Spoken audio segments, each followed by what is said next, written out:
jungle. Miraj शासकीय रुग्णालयातील 3 दिवसाच्या पुरुष जातीचा बालक चोरीला.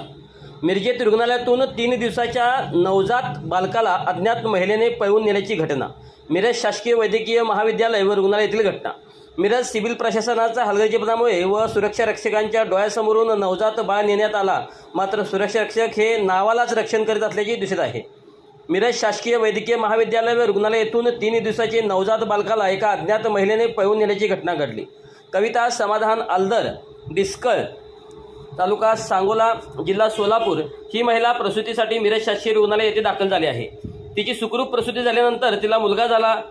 आज प्रसूती विभागात 11 वाजता एक अज्ञात महिलेने येऊन 16 नंबर येथे औषध देऊन बाळाला आणते असे सांगून बाळाला घेऊन पसार झाले आहे. बाळ परत घेऊन ती महिला परत आली नसल्याचे शासकीय रुग्णालय येथे बाळ चोरला गेल्याचा प्रकार उघडकीस आला. या महिलेचे 3 दिवसाचे बाळ अज्ञात महिलेने पळवून नेण्याची घटना घडली आहे.